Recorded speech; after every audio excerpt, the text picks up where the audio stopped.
We are streaming the session online, just so everyone knows, and also welcome to all our online participants.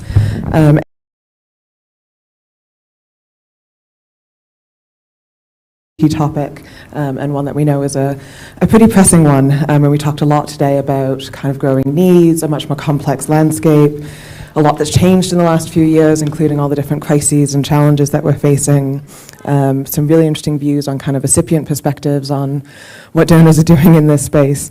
But one thing we do know, one thing that came through pretty clearly was we need a lot more of it, and it needs to be a lot better. So here we have an excellent panel, expert panel, who are going to answer those questions for us and come up with those excellent answers to take us forward.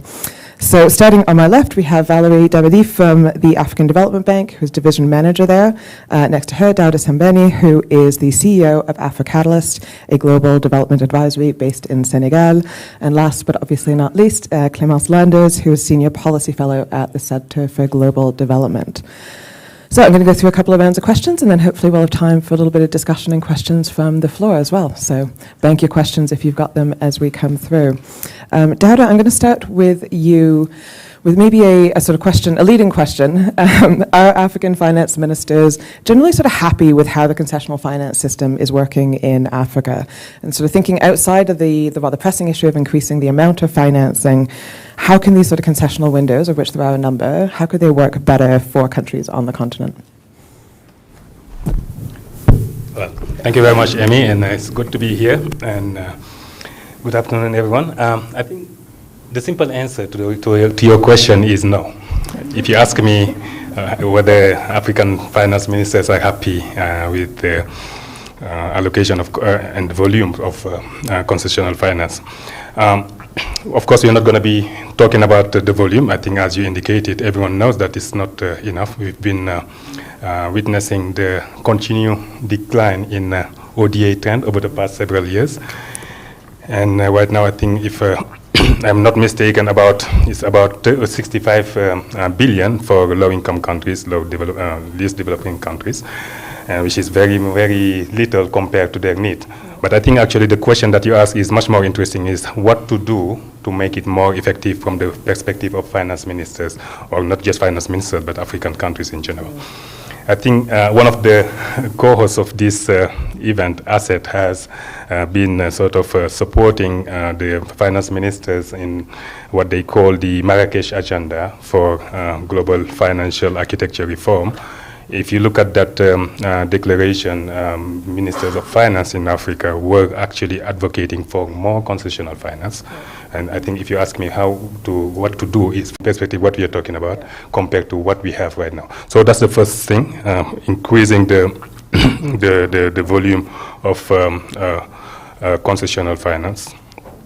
What you also need is, within concessional finance, I think African countries have been also calling for more climate finance. And more climate finance, it means, first of all, making sure that advanced economies meet their commitment to mobilize $100 billion for developing countries. Yes, it's been reported it has been met, so hopefully the question is continuing under that that trend.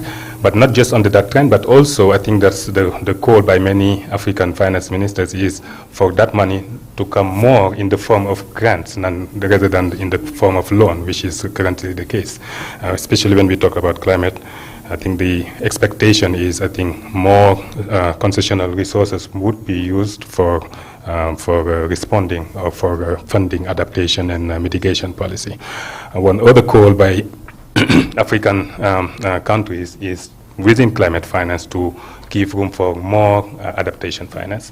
I think there has been some global target on that front, and I think they're looking forward for those targets to be met, including those targets set by the G20 in that area.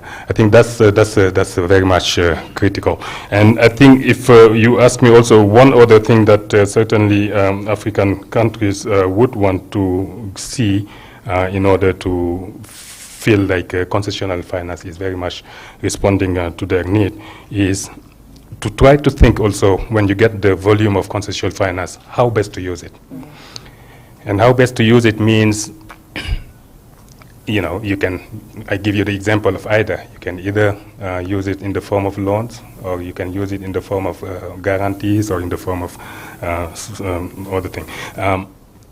It is shown, and I'm sure Clemens and other CGD colleagues actually have really very much published a lot on this, and that the leveraging effect of a dollar of concessional finance used for guarantees or risk mitigation might be much more important than loans. Of course, I think this is a personal view, because it depends on the country. Some countries would want to tell you, well, we want more loans. But I think at the end of the day, when you want to look at the impact of development finance, maybe it's better to allocate it where the leveraging effect is more important. But in any case, I think even the World Bank has recognized that they need it to increase the amount of resources used for guarantees. I think they even, Ajay Banga was even talking about tripling, which is actually would be quite fleeting. So I think it's on something that's very much important. So just one last point, and I think it's critical, is when we talk also about concessional finance, what we may need to keep in mind is we need to avoid a situation where there could be a group of countries actually that would be sort of a risk of crowding out of the concessional finance going to low-income countries. The reason why I'm saying that is, if you look at the pool of concessional finance as given, if you give more to some group of countries, it means that also it might come at the expense of others. Why it is important is when we are talking about the same pie being the same, the same, and not increasing, maybe we're not, it's less of an issue if we are talking about additional concessional fund. But if, we don't make a good job of increasing that volume, I think the risk might be for those low-income countries to pay the bill. I can just give you one example. You have at the IMF the RST, which is very concessional. But the IMF, I think, you have more than 130 or 40 countries that are eligible to the RST, including, of course, low-income countries, lower middle-income countries, or upper middle. Of course, all of those countries deserve it. The question is not, what this country doesn't deserve it. But I think at the end of the day, also what you want to try to do is to make sure that as you allocate those resources, that you don't forget about those countries that may actually need it more than others, in the sense that they might not have, like others, access to markets to get some affordable funding.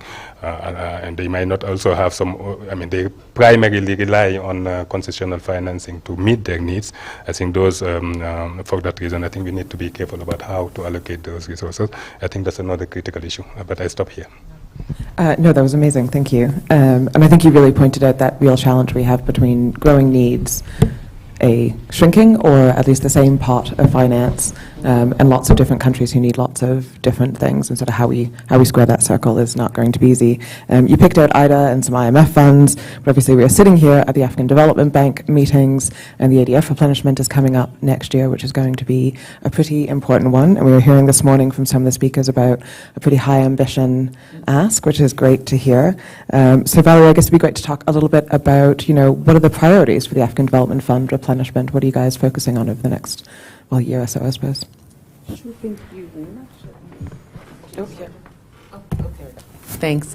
Thanks very much, Amy, for the question. And thanks also to CGD for allowing us to talk about this. So the ADF, the current two pillars, we like to call them hard and soft infrastructure, but essentially the first is sustainable climate-friendly infrastructure. That's what we call the hard.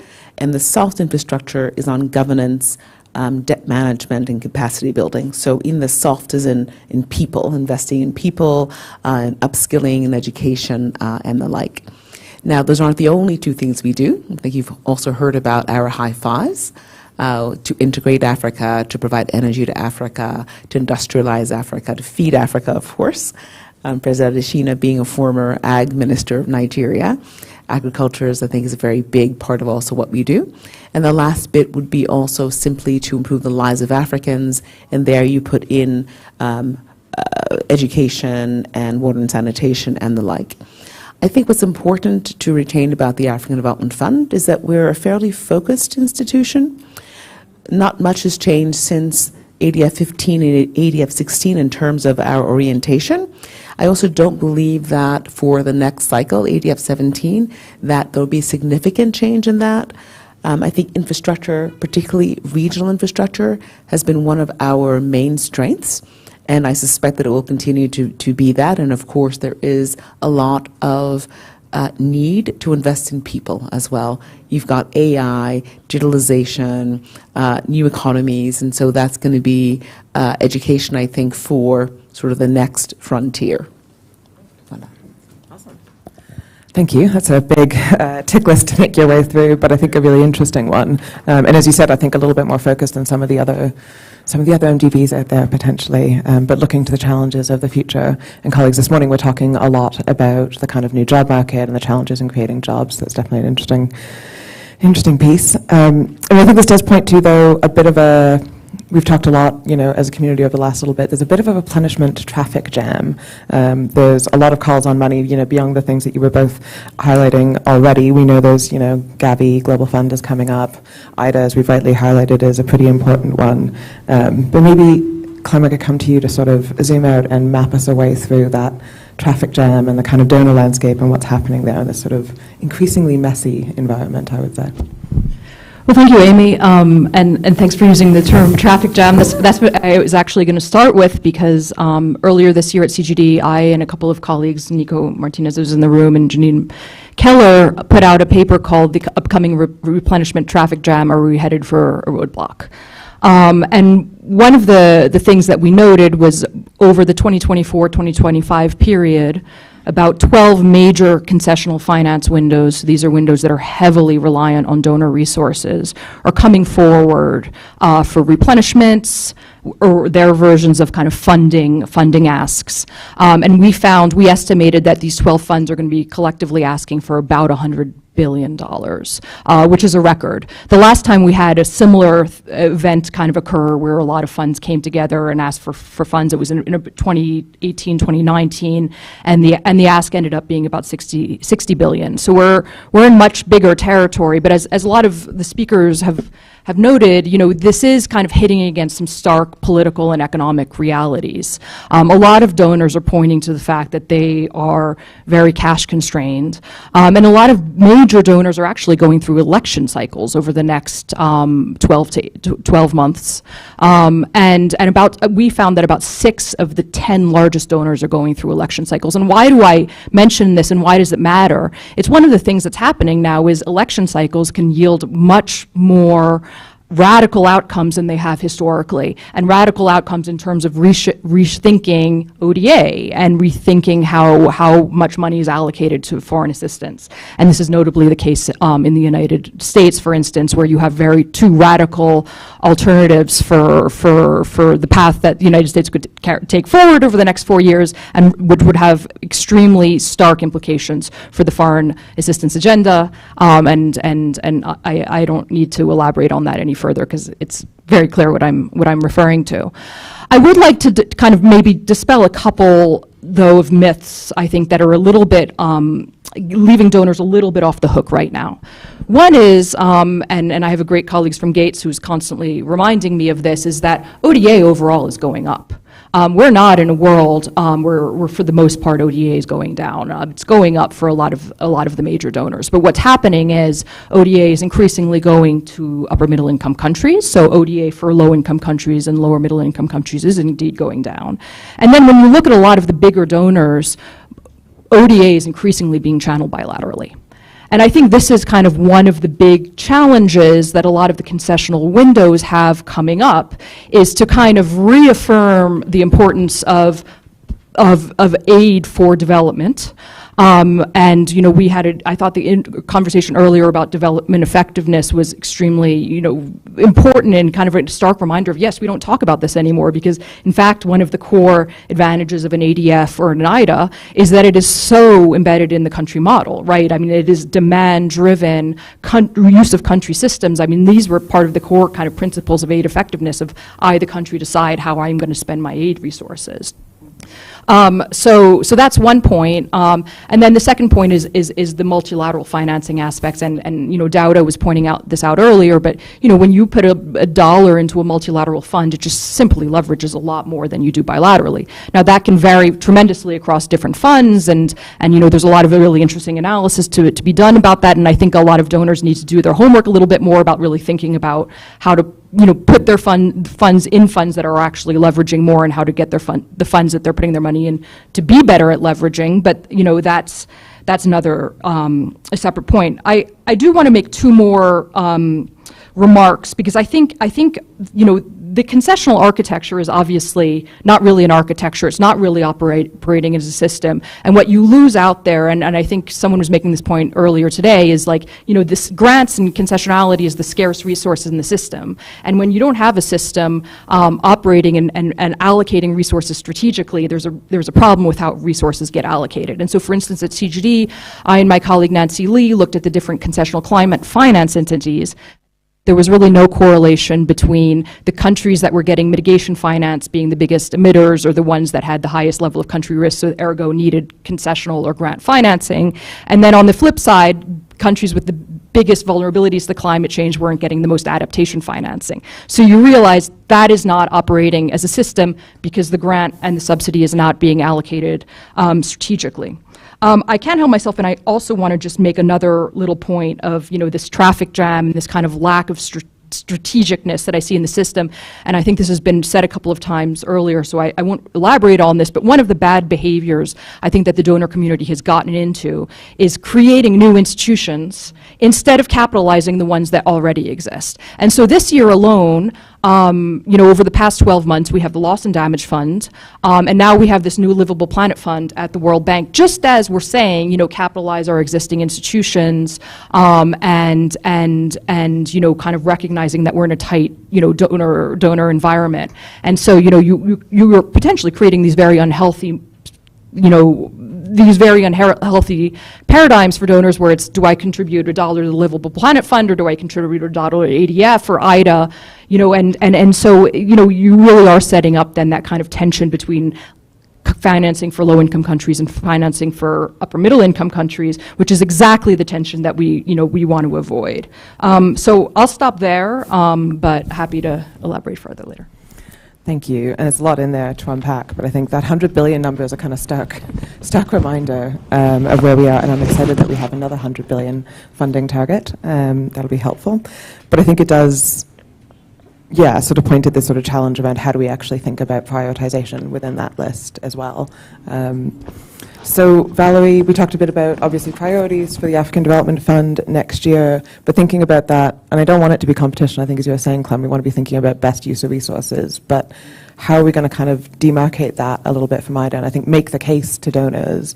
We talked, preparing for this session, you were talking a lot about, I'm going to paraphrase a little bit, but kind of shifting geopolitics and shifting power and shifting tensions. So yeah, how are we going to be talking about AFDF in a way that's going to make sense to folks in capitals where I live? Yeah.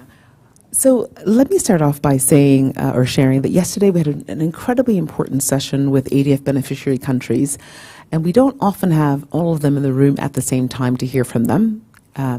And what came out from that, and particularly at my level, because you know I'm working on documents and things, I meet mostly with donors but not beneficiaries, so it was really useful.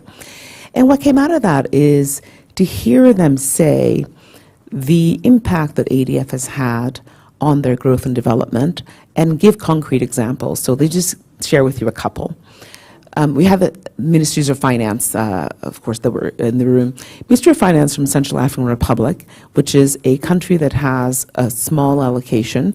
So this allocation is 27 million UA, so let's say it's like $35 million over 3 years, yeah? But we have an envelope called the Regional Operations Envelope that allows a country with a small allocation to essentially leverage. So putting in about $2 million, they were able to participate in a $200 million regional infrastructure project. They call this a multimodal, it's Corridor 13, which is river, road, and the like, but allows car to have access to the port in Congo-Brazza, essentially.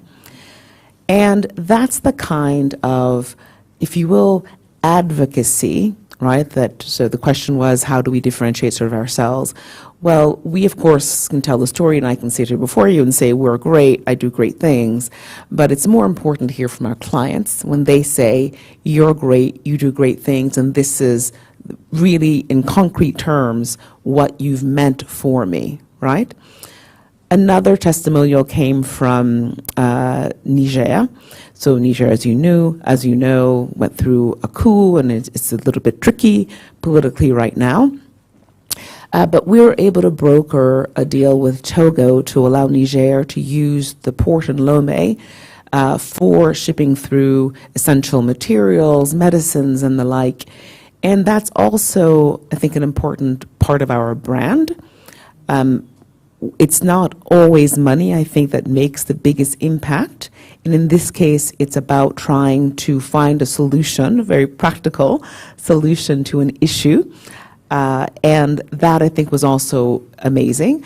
And finally, to hear from Mozambique, the Nacala corridor that we financed, and their Minister of Finance essentially said 1 million people now have greater access to products, to food and the like, that they're able to transport on this corridor. And I think that that's the kind of testimonials that we will be relying on as we go into the replenishment. So that's the first thing. I think the second thing is to also speak about, again, our focus. We are a regional development bank. We're only working in Africa. And of course, it's a big challenge. And Africa, I think, is also incredibly diverse. The fund also only works on the 37 lower income countries that qualify for its concessional finance, right? And out of those countries, you have an ability to have or to allocate resources. So many of you would have heard about the performance-based allocation, right, the PBA. But beyond that, we have other windows: the regional operations window, the transition support facility, which was, we've been working in transition countries now for about 20 or so years. And this is a facility that allows, so out of the 37, about 21 countries qualify for TSF. And TSF provides you additional funding on top of your PBA. And it was created specifically to recognize that if you have a system based on performance, and yet you are a fragile country, typically you're not going to perform very well.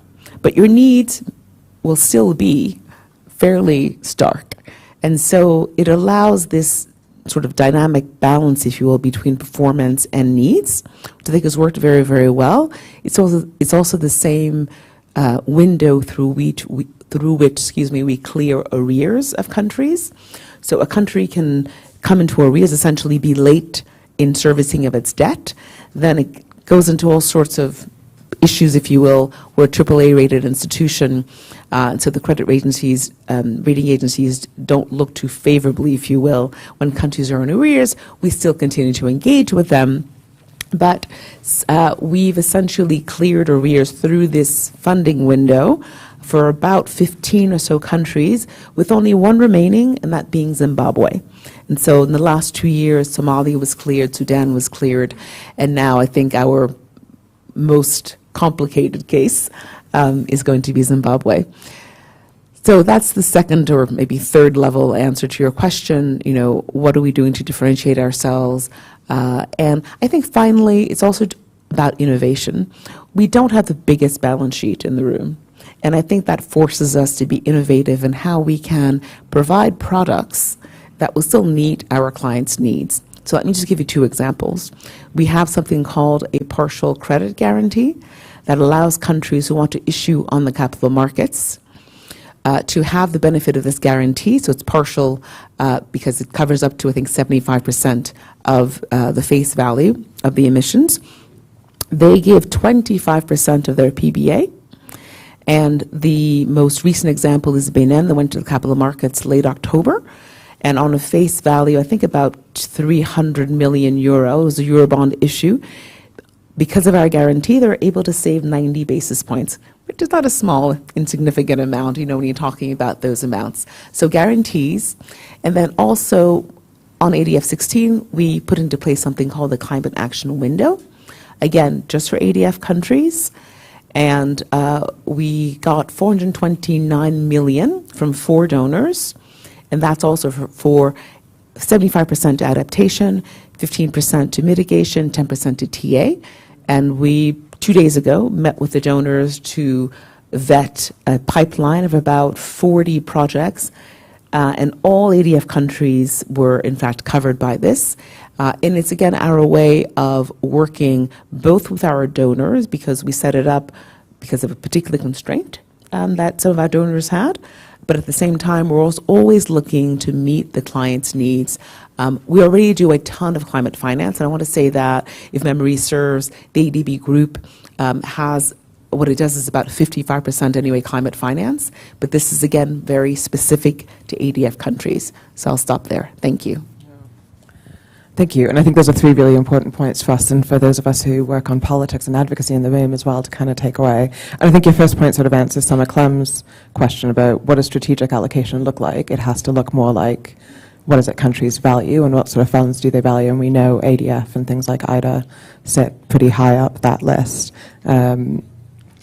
So I'm going to move to you, Douda, and I guess we've talked a lot about the bank and, well, other banks as well. So it'd be worth thinking about, you mentioned the sort of IMF, PRGT, RST are coming along. Where do you see them sort of sitting in this picture? What should they be doing into the future? I think definitely the IMF has a big role to play here. Right now, it is estimated that it has more than $1 trillion lending capacity. Of course, this can make a big difference. So let me remind you, at the onset of the COVID crisis, the IMF mobilized $9 billion of PRGT lending to countries, $9 billion. For those who don't know much the IMF, that was a big jump from previous work. When I was executive director there was a so-called PRGT self-sustainability principle, which actually was bearing the fund from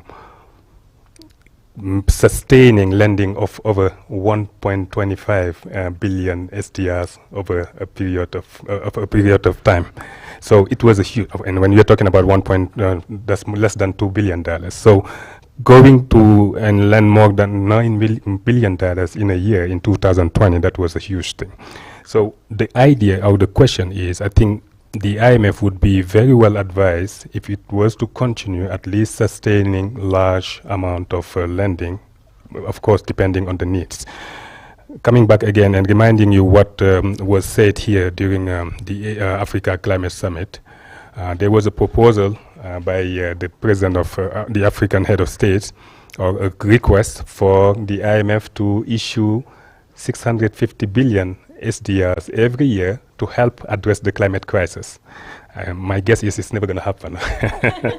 It's never going to happen, of course, for many reasons, of course, especially at this stage also given the politics in the US and others.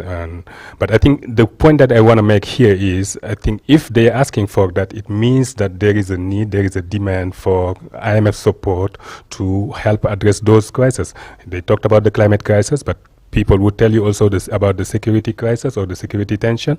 You see in many African countries military spending exceeding like in double digits, and that's a lot. Other people would tell you also about other type of crisis that would bring some need. The pandemic is not too long, and we are also at risk of other similar sort of health emergencies. So for all of those reasons, there is a need for the IMF to support. Of course, the RST is meant to be there. So one first thing that needs to be done, before I get back to the PRGT, is of course to make sure that the pandemic window is activated as soon as possible.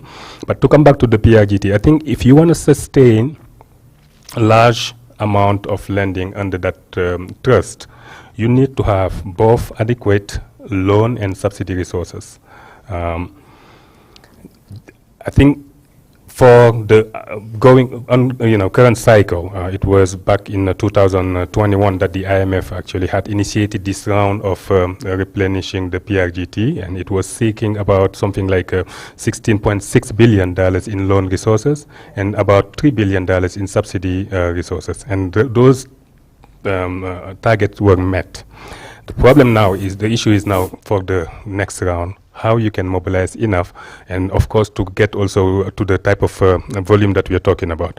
The issue there is less so the mobilizing the loan resources, but more the subsidy resources. And I think there needs to be some sort of innovative sort of a solution for the IMF to be able to mobilize the type of resources that we are talking about. I think there has been even call for the IMF to sell part of its gold so that it can sort of fund that type of subsidy resources. When you want to do that, you face some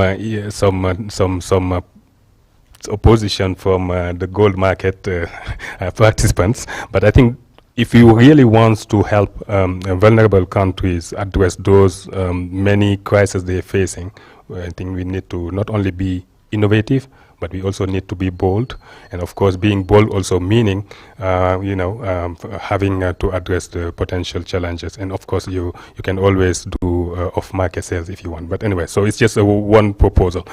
But I think I talked a lot about raising the resources within the PRGT. You can do that, but at the end of the day you don't want the IMF to do so and then keep them resources in its coffins, or actually to allocate to some of those countries that need it the most, the less. Because as you know, when the IMF provide lending, they do it in proportion of the quota of the country. So I talked about being on the board. The countries that I represented, there was 23 of them. I think it was only 3 or 4 that has a quota quota share that was more than 0.1. You can imagine. So what it means is, if you don't have, first of all, a very flexible and bold sort of access limit policies from the IMF, chances are, even if you mobilize so much resources, they may not end up actually helping address the needs of those countries. So you need flexible and adequate access limit policies. And for those who don't know, when you talked about access limit policies at the IMF, it applies both to the annual limits, so what countries are entitled to get in proportion of their quota every year, but also cumulative limits. It means what they're entitled to get over the course of the program. Usually it's a 3-year program under the PRGT. I think both needs to be flexible enough and so large enough. So to the credit of the IMF, whenever there has been some crisis, there has been the board allowing or approving temporary increase in access limit. But I don't think it's enough. If they need if they feel the need of doing that, it's because first of all they are resource constrained, and they also understand that the access limit policy was not adequate. So it means that you need to really find a hopefully permanent solution to this, and the best way to do it is to have adequate loan and subsidy resources. And finally, I think what I would want to say about this is you also need to make sure that at the the board level, you also have enough.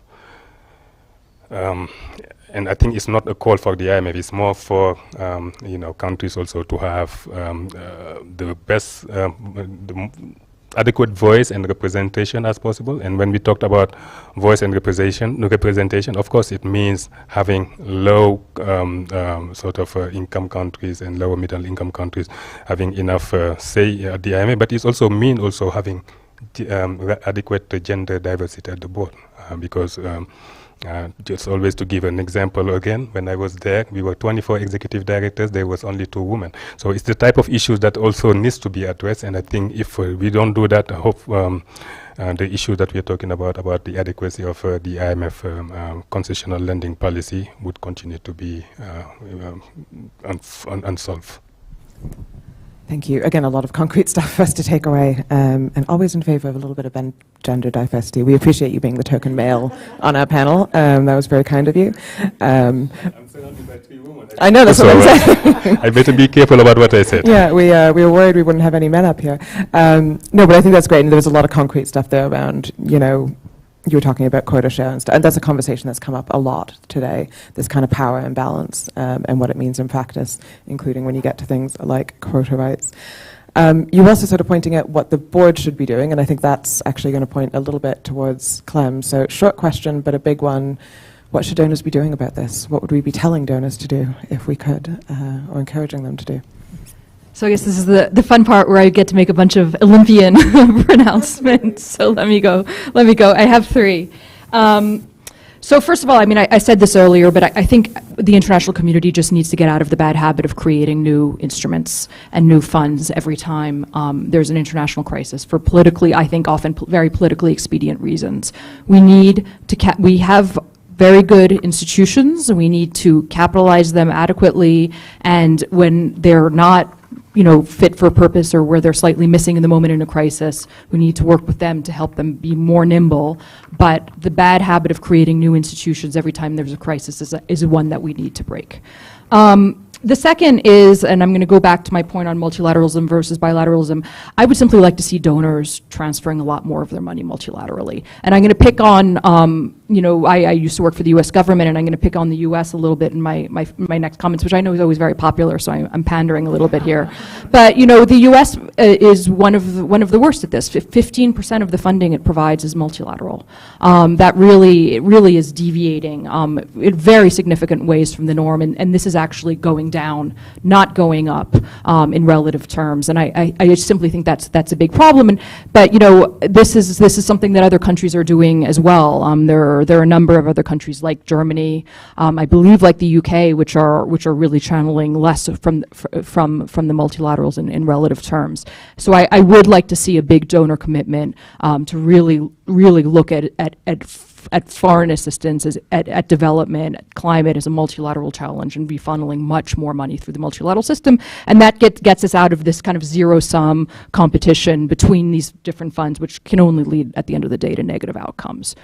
Bigger pot of resources. And then finally, and again, this is a little bit more of a U.S.-focused comment because it's the donor that I know the best. But I think donors need to just think much more strategically about how they allocate resources across institutions. And here again, I mean, I think for a long time the UK kind of stood out as a model here of really thinking strategically of like how do I allocate resources across institutions. And UK colleagues can correct me if I'm wrong about this, but I understand that they used to have something called a MAR, where resources would be allocated looking at where's the most financially efficient and policy efficient mechanism, and then what are the mechanisms that are the most aligned with our own development priorities, and then kind of allocating resources based on that.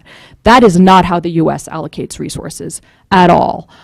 It's the U.S. system for allocating resources is much more ad hoc, much more political in a lot of ways, and as a result, when you kind of look at how the U.S. allocates resources across the different multilateral funds, it really looks very unstrategic and not something that has been kind of thought through at a very, very high level. And so I would like to see the U.S. adopt something much more similar to the MAR, to kind of orient itself as a donor and be a much more predictable one, a much bigger one, and a much more strategic one. Thank you. And you're right, we did used to have a MAR, and in fact a BAR, a multilateral aid review and a bilateral aid review, but I think you're right, it was political, but it was evidence-led in terms of allocation, which was a model we might have drifted away from. Maybe it's a call to the potentially new government coming in the UK as well. So that's enough from us for now. I'd love to come to those in the room. If we have any questions, comments are very welcome, or just thoughts on these questions we've been discussing as well. Great, and we'll start back there. And if anyone else has questions in the interim, just pop your hand up and we'll come around. Thank you very much. Vivek Mittal from Africa Infrastructure Development Association. Debt for nature swaps, are they part of your toolkit? Good, bad? What do you expect of them? Great, that's a good question. Short and pithy as well. Any other questions before I come back to the panel? Jeff, please. So it sounds like there's round support for ADF and IDA. And I guess I'm just curious, does anybody want to make an enemy and say who they'd axe? Like, which concessional funds do you want to get rid of and fold into IDA and ADF? Jolie looks like she's volunteering to answer that question, so. No, I actually had a totally opposite question. We've talked a lot about the need for more coordination among the MDBs and different approach to Jeff's question, perhaps. Curious about whether there's room for any more coordination around replenishment specifically among institutions. We've talked about, reaffirming the importance of multilaterals through IDA and ADF replenishment. Seems like there could be potential there for coordination among the institutions. Just curious if that's something you're thinking about. And I think related, maybe a question for Dauda, is there more potential for coordination among borrowers on that front? And also maybe to climb on the donor side, are there any champions perhaps that we can really highlight as donors that have really leaned into the multilateral space perhaps? Great, thank you. So three, some slightly tricky, thanks Jeff, questions there. What would we ask? Better coordination on the multilaterals and thinking about our kind of replenishments and debt for nature swaps. So I might start with you, Clem. Anything you'd want to pick up from those? I feel like you might have pointed at an institution you would chop already, but.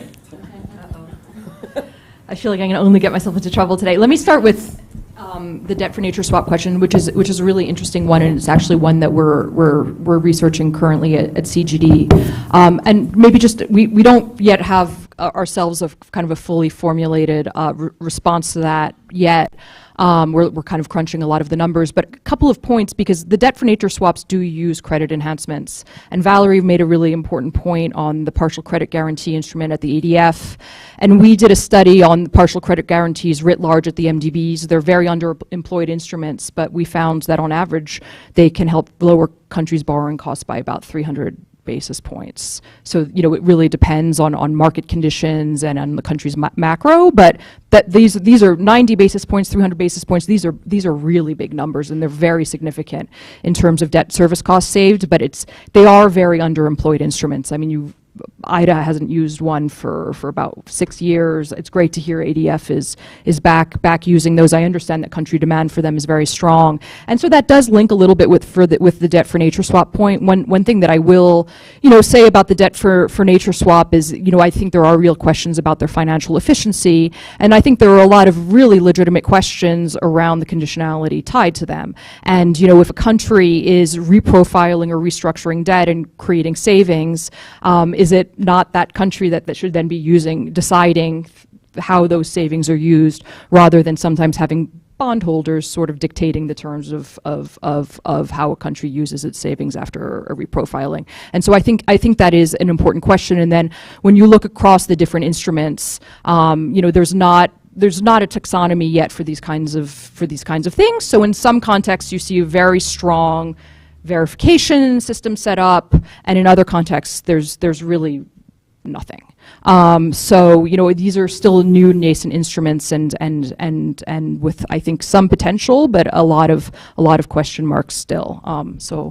And then I think, Jolie, I mean, on the point of donors, I mean, I think one of the things that we're seeing in IDA, and I hope we'll see in ADF as well, is I do think this is an interesting moment where you are seeing some newer donors kind of coming up and taking on a bigger role. So I was extremely excited to see Korea announcing that it would be hosting the IDA replenishment. Korea is the 15th largest donor in IDA, but if it doubled its IDA contribution, and that's something that often countries that are hosting replenishments do, it could be in the top 10. And it's just, the same donors have tended to dominate the concessional window space, and that's one of the things that makes the concessional window so vulnerable to shifts in the political environment in donor countries and shifts in the budgetary environment is, a couple of donors have bad elections, and then all of a sudden there's an existential threat for some of the concessional windows. So I think diversification and bringing in new donors, and it's not just Korea, obviously, China has been absolutely remarkable in how it's really stepped up its increase in IDA, and those are just two examples. I know Brazil, as part of the G20, is very eager to re-engage in a big way with IDA and hopefully with ADF as well. So these are just a couple of examples, but I think moving a little bit towards that reality of a bigger donor landscape is an important one. Please. Okay, maybe just to add to what Clement said about debt for nature swap, we at Africa Catalyst did some research on that, and it's available on our website. Definitely there is room for really having more of those type of innovative financial solution for countries that are debt trapped. You have many if you take this continent, we have many countries that are either at high risk of debt distress or in debt distress, about 21 of them. I think for those countries, there could be very much an appetite for this type of swap. Of course, you have to address all of those sort of potential issues that claimants raise, but I think these are very desirable financing tools. And I think if we really think it with some adequate and political commitment, maybe we could even think about something like the HIPIC at that time for those type of countries, so that they can have a multilateral initiative that could really facilitate this type of initiative. So definitely. On the issue about IDA replenishment and the importance of borrowers coordination, I fully agree with what Jolie said there. The best advocate you can have for a historic and ambitious replenishment of IDA or FAD or ADF is to have borrowers to make their view well known, on very much knowledgeable about the issues, and actually having the right tactics and strategy for that. And I think that you cannot get it if you don't have adequate borrowers coordination. You cannot get it if those borrowers rep that are sitting around the table on behalf of borrowing countries are not necessarily well prepared to really discuss with their counterpart from donor countries. Donor countries have already their coordination mechanism very well designed. They meet very regularly ahead of the replenishment cycle and negotiations, and they coordinate their views, and they come to the table well prepared. This has not been the case, unfortunately, for borrowers, particularly from Africa. So this is the reason why I think we are also at Africatalyst are thinking about and working with not just Africatalyst. There are a number of African organizations and advocacy partners that are really thinking about that. We have very regular meetings where we meet and discuss about how to support those borrowers and particularly their representatives, so that they can really help achieve those goals that all of us have in terms of either replenishment, but also hopefully replenishment of ADF. And I think this is something that certainly requires not only coordination among the borrowers, but also among partners, among advocates, and among, of course, philanthropists here, whether it's the Foundation, Gate Foundation, OSF, or the philanthropists that are here and that are not here, but also multilateral development. I think people like Valerie certainly would very much welcome having support about how to really get the best of the borrowers, and it requires, of course, having coordination and discussing between us. And we are committed at Africatalyst to work on that, along with other partners I can talk about, Asset here, One, PAN, and all of those organizations that are very much working day by day to support this, and we will continue to do so. Super. No, thank you very much. So I'm going to use a little bit of executive privilege and answer a question that wasn't really asked, but is related to, I think, something really important. There's a question about, which institutions would you axe? And I think the question or the answer I want to provide is, what are the things you can do to remain relevant in this space if you have an institution which, like the ADF, is 50 years old, essentially, right? So we were created at a time when there wasn't really foundations or philanthropies, there weren't really vertical funds. You didn't have a shareholding structure that's tiered like the Trade Development Bank has and the like. And I think what's required is to really assess the landscape, the context every couple of years, and decide what are the things that would be required to be relevant in today's landscape.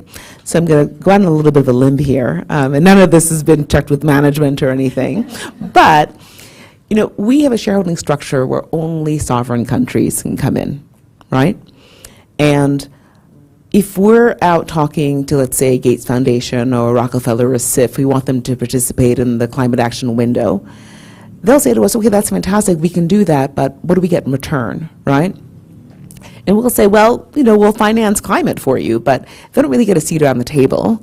They don't get a say in what things we finance, because that's just not our setup, right? So I think that's the first thing that we would say. I think the second thing that we would say, and this is something that we're in the process of changing, our charter, ADF, does not allow us to either borrow or lend on anything other than concessional resources. So after about a 15-year conversation, we've gotten the approval to go to the markets and to issue, okay? And that's going to be another source of, I think, income, much needed income for us. It's about $5.5 million every 3 years. But that was something that we did because, one, our charter didn't allow us to do it, and so we had to actually change the charter. We're in the middle of doing it. It's a very long political process. But we took a look at what's happening around us. IDA went to the markets, and they also didn't have the same prohibition. And in order for us to at least have more funding for our clients was something that we felt we needed to do. So we have the ability to do that now. We have the, I say, the okay from the donors. We'll put in place the necessary sort of, ALM guidelines and adopt the right framework, and we have to get a credit rating. So it's not, a automatic sort of deal, but at least it allows us to go towards something which is new. And that's this idea of, what am I doing to meet my clients' needs? What can I be doing more to do so? Okay, and then to really hunker down and to do that. It's the same thing with the SDRs. So about 2 weeks ago, finally, the IMF board agreed that SDRs were to be considered as reserve assets, and they could be channeled through MDBs. That's the fruit of about 3 years of work with the Inter-American Development Bank.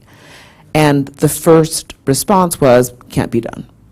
And so, okay, you go back and you say, all right, it can't be done. So on what conditions do you think it could ever be done? And what do you think we could do? And you go back and you engage and you continue this dialogue, because ultimately I want to always be reminded and remind others that development is a service, right? I mean, you're doing a service for others, and that's how it should always be looked at. Let me switch now to this debt for nature swap. So I'm not aware that we've done any in Africa. I think we've done a couple, maybe it's in Ecuador or something, but here are the things that would be relevant for that. I think, first of all, issues of sort of valuation. What you're going to maintain, I think, as, environmentally maintained and the like. I think of, for example, the Congo Basin forest, the second largest sort of lungs of the world after the Amazon, right? If you had to do something and forgive the debt of either Gabon or DRC or what have you, what's the valuation? What does that mean to the world? What's the value of keeping that intact, right? And I think that even the U.S., maybe about a year or so ago, worked with DRC so it wouldn't exploit the forest, but it had to actually give something in return. And so when you're talking about that, but that's a global public good. I mean, that's the subject of all of our discussions right now, right? How do you finance global public goods? What's the benefit to others, and what are we willing to pay for it, right, so that it can be maintained? I think it's an incredibly important debate, because those who bear the burden sometimes of maintaining these are not appropriately compensated for maintaining them. And I think, frankly, if the Congo Basin were to disappear tomorrow, it would be a huge disservice to everybody on the planet. So I think I'll end there. Thank you very much. No, that was a great practical example at the end there. I think that it does cost something to maintain these things. I think we're pretty close to wrapping up, so I'm going to say thank you to my panelists. There's a lot to take away from this discussion, but I think fair to say we all agree we need more money. It needs to be definitely a little bit better, more aligned with what countries are doing, less fragmentation of resources into lots of different parts, but also I think some real tensions in the system around, you're talking, Dad, a lot about competition over concessional resources, who gets what, and yes, we need to grow the pie, but that competition is still there.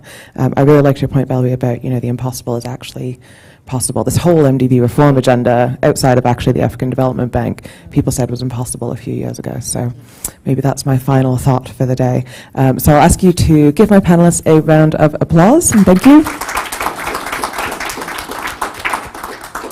And I'm going to invite you all to leave the stage. Thank you very much. And Mavis is going to come up and...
by saying that there's been numerous efforts to reform the multilateral development banks over the past few decades. And much of those conversations in the past have been really dominated by global partners.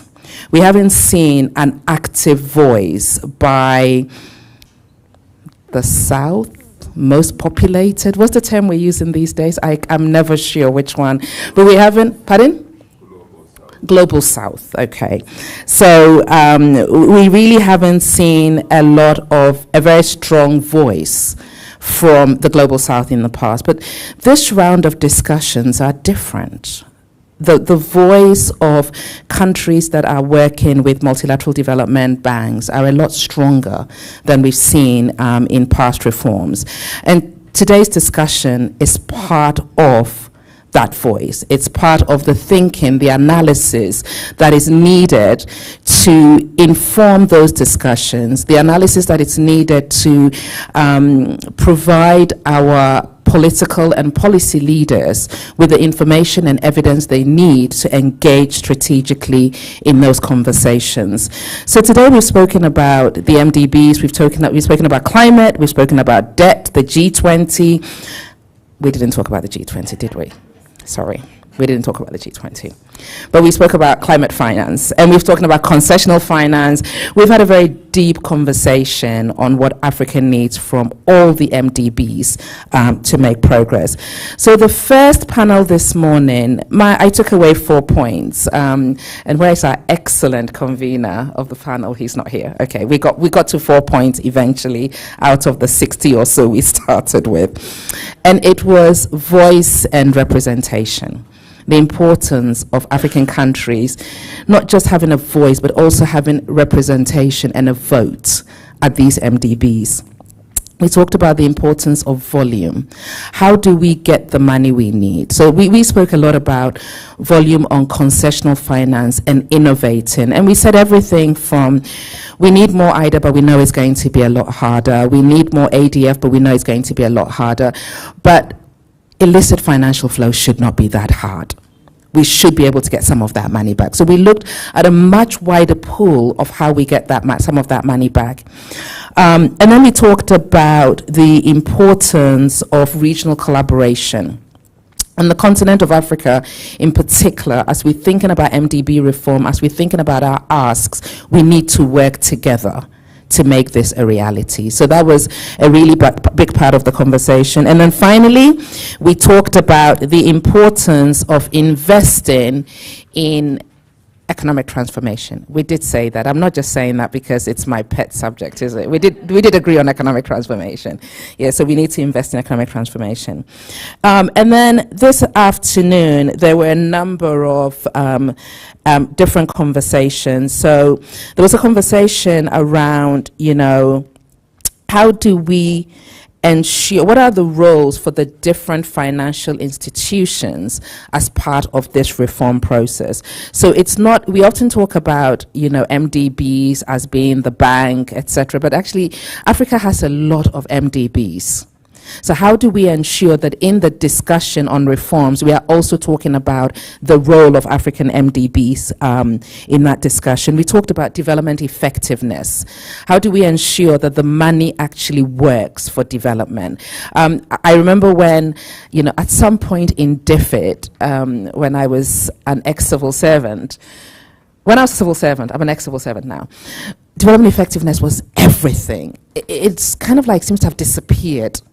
Okay, so how do we get back to the importance of development effectiveness? And on one of the panels, I think the question was, if for every dollar that is spent on bilateral aid, we only actually maybe get 60 to 70 cents, and for every dollar spent on the MDBs, we can leverage it 10 times. I think we are missing a trick here. So how do we leverage? But it's pointless leveraging 10 times if it then takes 3 years to release the money. So there's a lot around the development effectiveness discussion that we have to look at very carefully. We talked, this afternoon sessions also touched on concessional finance, the ADF partners. Of course, we talked about domestic resource mobilization and the role of African countries in driving their own development, the importance of fiscal responsibility, the importance of debt.